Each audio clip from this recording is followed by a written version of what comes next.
On this day in history, March 15th, 493, Odoacer, the first barbarian king of Italy after the fall of the Western Roman Empire, is slain by Theoderic the Great, king of the Ostrogoths, while the two kings were feasting together. Included in the following is an excerpt from the 1944 edition of the Encyclopaedia Britannica, going over the life of Odoacer. Odoacer, or Odovacar, circa 434 to 493, the first barbarian ruler of Italy, son of Odeco, or Idico, was born in the district bordering on the Middle Danube about the year 434. He was probably one of the tribe of Scyri who had invaded Pannonia about 430. It is said that as a tall young recruit for the Roman armies, dressed in a sordid vesture of skins, on his way to Italy, he entered the cell of St. Severnius to ask his blessing. The saint had an inward premonition of his future greatness, and in blessing him said, "Fare onward into Italy. Thou art now clothed in vile raiment, wilt soon give precious gifts unto many." Odoacer was probably about 30 years of age when he thus entered the imperial service.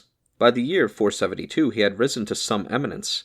In the year 475 the Emperor Nepos was driven into exile, and the successful rebel Orestes was enabled to array in the purple his son, a handsome boy of 14 or 15, who was named Romulus after his grandfather, and nicknamed Augustulus, from his inability to play the part of the great Augustus. Before this puppet emperor had been a year on the throne, the barbarian mercenaries rose in mutiny, demanding to be made proprietaries of 1/3 of the soil of Italy. To this request Orestes returned a peremptory negative.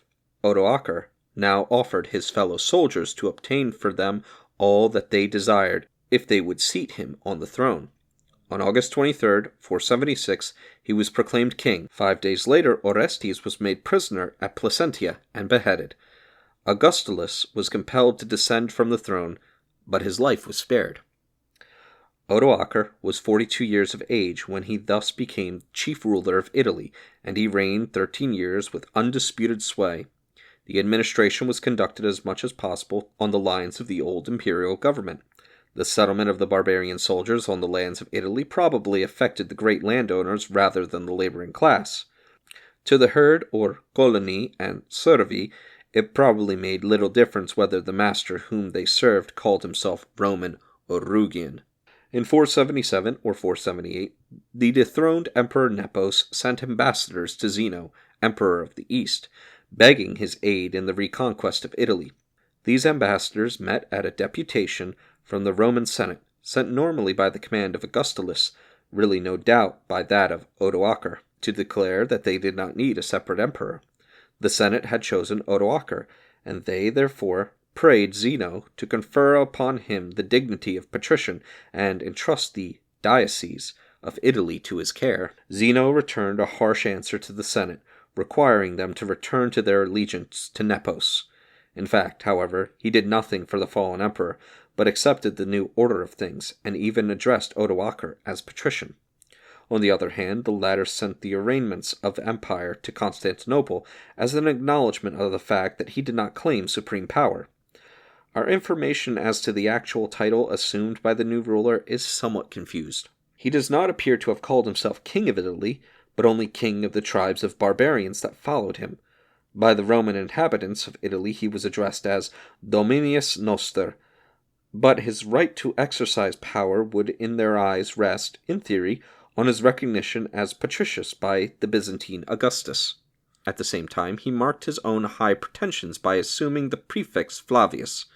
His internal administration was probably, upon the whole, wise and moderate, and he may be looked upon as a not altogether unworthy predecessor of Theoderic. In the history of the papacy, Odoacer figures as the author of a decree promulgated at the election of Felix II in 483, forbidding the pope to alienate any of the lands or ornaments of the Roman Church, and threatening any pope who should infringe this edict with anathema.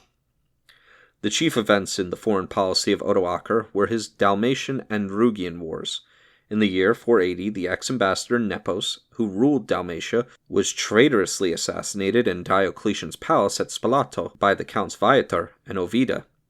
In the following year, Odoacer invaded Dalmatia, slew the murderer Ovida, and re-annexed Dalmatia to the western state. In 487 he appeared as an invader in his own native Danubian lands.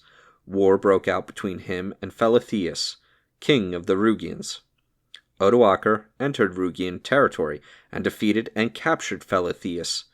In the following year, Frederick, son of the captive king, endeavored to raise again the fallen fortunes of his house, but was defeated by Onulf, brother of Odoacer, and took refuge at the court of Theoderic the Ostrogoth. This Rugian war was probably an indirect cause of the fall of Odoacer. His increasing power rendered him too formidable to the Byzantine court. At the same time, Zeno was embarrassed by the formidable neighborhood of Theoderic the Ostrogoth. In these circumstances arose the plan of Theoderic's invasion of Italy, the details of which belong properly to the life of Theoderic. It is sufficient to state here that he entered Italy in August 489, defeated Odoacer at Isonzo on the 28th of August, and at Verona on the 30th of September. Odoacer then shut himself up in Ravenna, and there maintained himself for 4 years, with one brief gleam of success, during which he emerged from his hiding place and fought the Battle of the Adua, August 11th, 490, in which he was again defeated. A sally from Ravenna, July 10th, 491, was again the occasion of a murderous defeat. At length, the famine in Ravenna having become almost intolerable, and the Goths despairing of ever taking the city by assault, negotiations were opened for a compromise. February 25th, 493. It was stipulated that Ravenna should be surrendered, that Odoacer's life should be spared, and that he and Theoderic should be recognized as joint rulers of the Roman state. The arrangement was evidently a precarious one, and was soon terminated by the treachery of Theoderic. He invited his rival to a banquet in the palace of Lauretum on the 15th of March, and there slew him with his own hand. "Where is God?" cried Odoacer, when he perceived the ambush into which he had fallen. "Thus didst thou deal with my kinsman," shouted Theoderic, and clove his rival with the broadsword from shoulder to flank. Thelin, his son, was not long after put to death by order of the conqueror. Thus perished the whole race of Odoacer.